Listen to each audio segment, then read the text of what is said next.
Recently, I tried to get back into painting. I've drawn all my life, in a sketchbook here and a notebook doodle there, but never anything too serious. Until around high school, I was tired of the white and grey of graphite and wanted to move to coloured paint. I painted a few amateur works, but eventually, like all things, life got in the way and I hung up my apron and brushes. However, recently, I've been in a transitional period of my life and I've had more time than I know what to do with. I had been pacing around my room one day, trying to solve what I would do for the entire rest of my life, and I noticed one of my old paintings hidden between a bookshelf and a wall. The racing thoughts began to calm, and I went to rescue my old art from the crevice.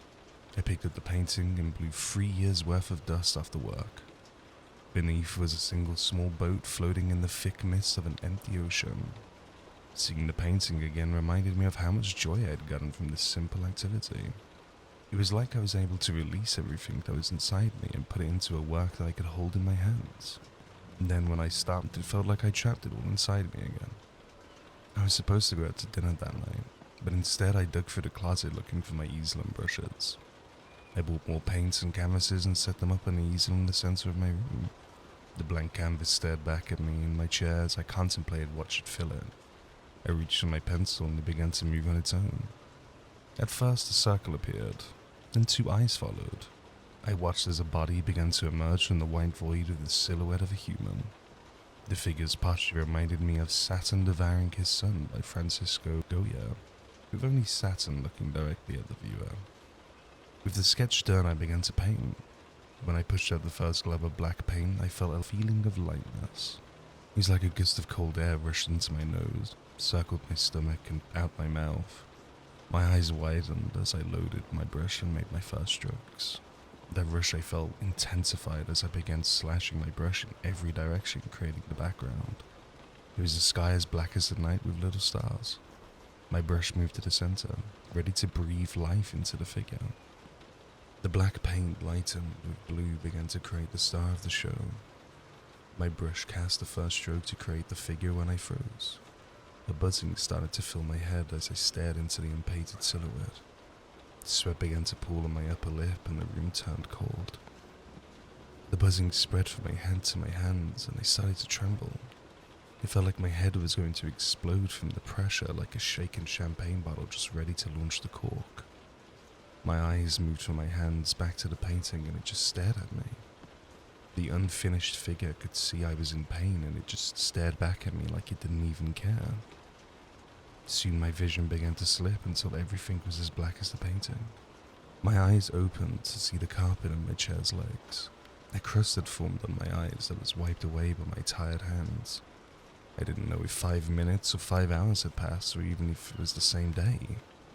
My joints and back popped as I rose from the floor to look at the clock that read a little past 3 a.m.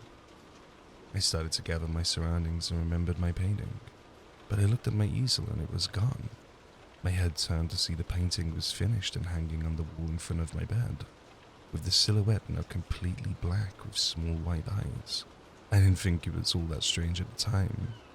When I awoke, I felt considerably lighter than usual, like nothing mattered besides the present moment, as well as still very tired. I didn't bother myself with questions about how the painting got there or why I lost consciousness. I simply just floated to my bed and fell back into a deep sleep. The land of dreamscapes formed around me and I opened my eyes to a dark wall. My back began to feel cold and wet as I heard the occasional water drop echo in the darkness. I watched the rough and dark ceiling dance with an orange flicker. My head raised to gather my surroundings. I placed my hands on the floor and the jagged rock bit gently into my palms as I rose. The dark rock continued all around me and I understood I was in a cave. Behind me, a small fire was lit, and its smoke blocked my view for the rest of the cave. I tried to look through the smoke, and where its cover was thin, I could see a figure. It was a dark figure with no discernible features except 2 small white eyes, like stars in the night. The figure moved towards me and the smoke blew in my face. The soot entered my eyes and they began to burn. I closed them and rubbed them hard to relieve the pain. When they opened again, I was in my bed. My bedroom came back to me. Barely 20 minutes after I lay down, I began to feel a tightness in my chest when I tried to inhale. The air didn't enter my lungs, my chest didn't even move. I looked down and before me was the figure from my dream. I looked past it to see the creature in my painting was missing. The figure sat up on my chest, suffocating me. It sat about 4 feet tall, it lengthened even more so as it bent over me. Its 2 appendages reached down and wrapped its claws around my neck. The claws dug into my neck and I could feel the warm blood running down. I tried to push it off or even roll away, but my body was frozen. The claws deepened and its face got closer to mine. Its face was as black and as featureless as the night sky, and with 2 eyes like stars. The figure looked at me without malice or any sense of purpose. It only reacted. Its face got closer to mine like it was an animal trying to eat me with no mouth. The thing's face met mine and it was still as featureless as before. Its face continued to get closer to mine until it went through me. All I could see was the blackness of the inside of the figure's face. It felt like I entered a void, but with pressure all around, and I went deeper and deeper until it broke through. It felt like my head had broken the surface after being underwater. I gasped and realized I could breathe.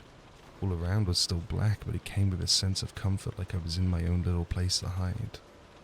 By now I had forgotten the figure was even there, I was just happy to feel safe. Then I felt a sting on my neck and remembered the figure. With that, whatever was below me began to suck me back down from where I came. I popped out of the thing's face and saw he was still sitting on my chest. I tried to move again, but only the tip of my right pointer finger could. I wiggled and wiggled until the tip became a finger, then a hand, and then an arm. With that, I swung at the figure, but my arm passed right through. The thing seemed surprised and it released its grip on my neck.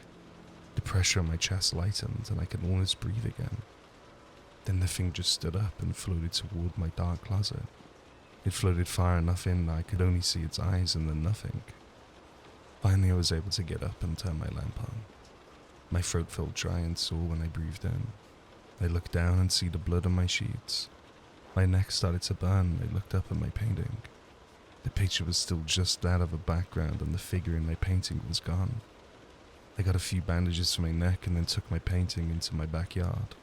The sun was just rising now and I threw the painting on the grass. I grabbed a handle of vodka and poured a bit out on the painting. I lit a match and watched the fire dance above my fingers before tossing it. The painting turned into a much bigger blue flame than I expected, but watching the fire lifted my mood a bit. A feeling of catharsis came over me watching the canvas burn. As the light of the fire died out, it was replaced by the glow of the morning sunrise. I looked back up to the sun and felt for the first time like I had countless opportunities to seize the day. There was no limit to what I could accomplish. The only thing I didn't want to do was paint anymore.